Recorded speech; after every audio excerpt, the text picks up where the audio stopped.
Hey everybody, it's Jason Blaha here, and today I'm going to make a point. This is one of the reasons I use the system I use. Conjugate works for everyone. And here's why once you start doing it. Okay. All the linear periodization coaches, and you know who a bunch of them are, because a lot of them sell programs for stuff besides just strength, are all on social media right now. They've been telling people. Now, this video won't be up for a bit. Gyms will probably be more open by the time this comes up, but it's a point I want to make for you guys' future training. You can't pick back up where you left off. That's right, because if you do linear programming, you're not allowed to take downtime. And this is the point I make, and I'm not saying linear periodization is bad. I've said before, I know guys who squat 700 plus pounds who do literally 3-day a week linear periodization. Okay? I've met guys like that. Now, they usually don't speak very good English. They're usually Eastern European and Russian and stuff. I know some Polish dudes and stuff, right? Strong ass dudes. They're Slavic. That's my people. Yashabash, but the point is, right? Notice I got my Adidas socks on there. Those in the know, you guys know, look at those Adidas socks I deadlift in. We all know, right? That's my people. But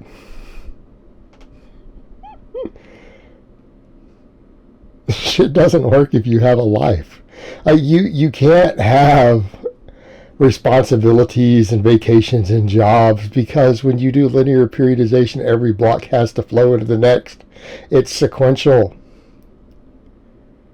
It's linear. And sometimes it's 12 weeks of linear programming. And if anything goes wrong, you're completely screwed. And you only max out like once every 12 weeks. And if you peak into maxes, you're not prepared to max out all the time, because maxing is scary. Maxing is special. It's magical. When you've been doing conjugate for 6 months, you don't give a shit about maxes. You guys see me max on random lifts I have never done before in my life. Oh, I've never used this barbell before. Let's see if I can get 500 pounds on it. I've never touched this bar. Let's see, 505. Hey, that's pretty good. I bet you I'll get even better next time I use that bar. Had to learn how to stabilize it real quick. Needed a good 15 minutes to figure it out before I maxed out. But it's not a big deal. We just max out.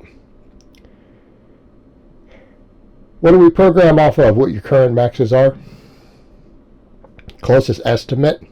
I could do 10 different bench presses and estimate what my classic bench max is based off my chain work, my band work, my boards, my floor press. Doesn't matter. We can max whatever the hell we want.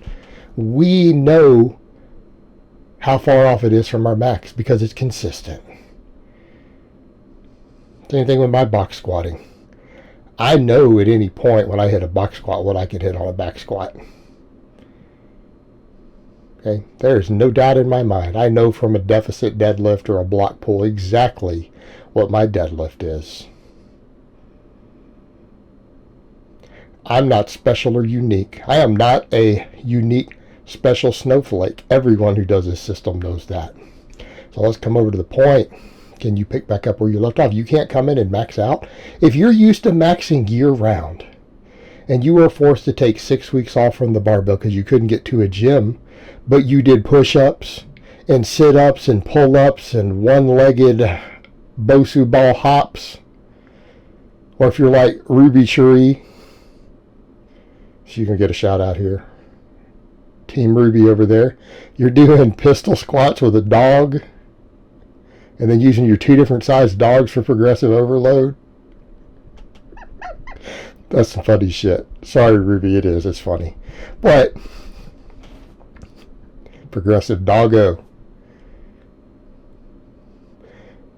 But over to the point. We're used to maxing out. If you stayed in shape and you maintained your mobility, you are physically capable of doing the movement of a bench press because you did a bunch of push-ups. You did a bunch of box step-ups and some jumps and plyometrics and trained your abs.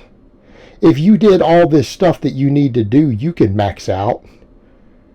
Now people say stupid ass, ignorant ass shit when you can't max what you did before. Well, okay. Why does that matter? Conjugate always works off of what we can lift right now.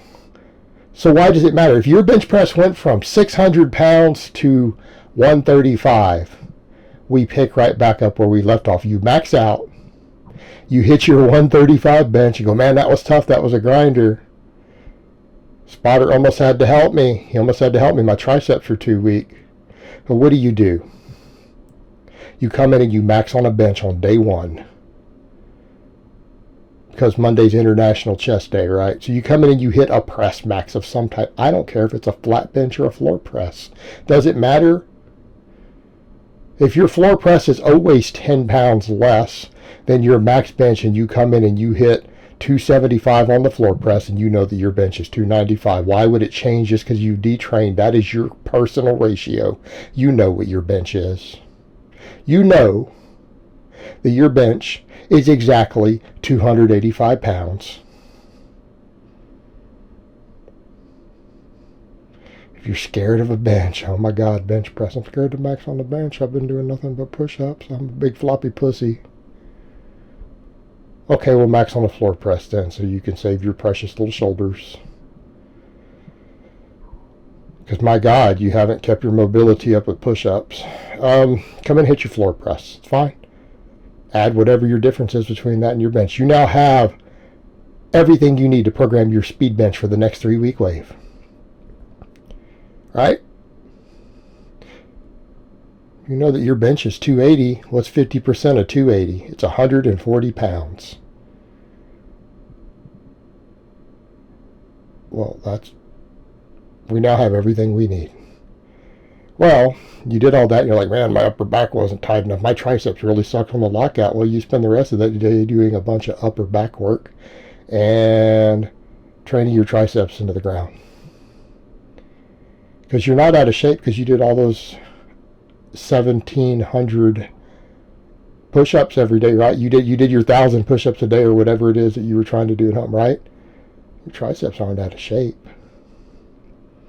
Get in and train your triceps then. That's fine. Do your JM presses, your rolling extensions. Do all your upper back work, your Pendlay rows.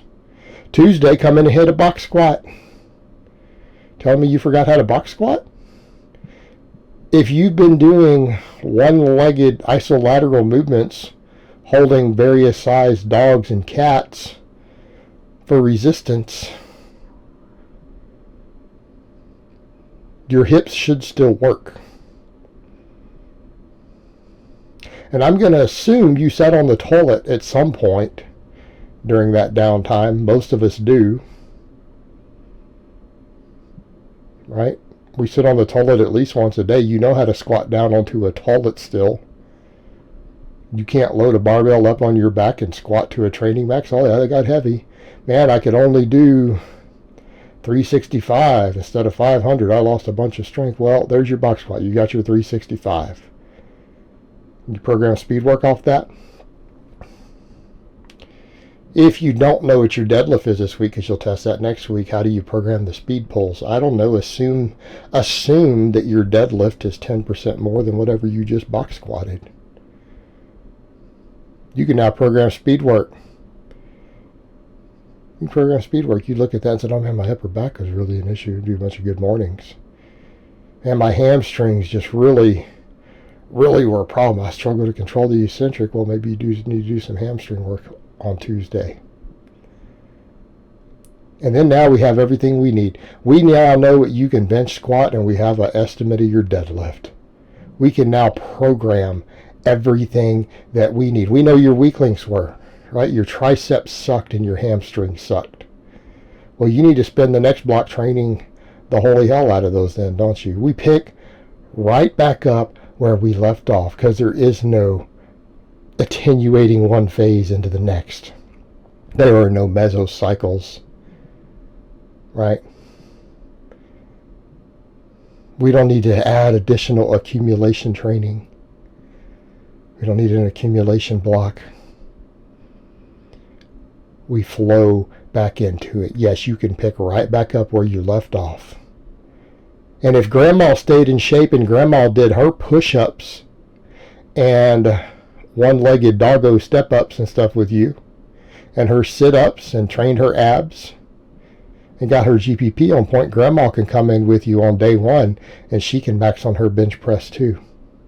You can take Grandma to the gym and say, Grandma, next time we need to protect you, build your immune system up, get you stronger. Let's get you over on Conjugate and get you a big old West Side t-shirt. Right? Grandma can do it also if she stayed in shape. Alright guys, but that's really all I have to say on that today. I hope it's been informative, and I will talk to you guys next time.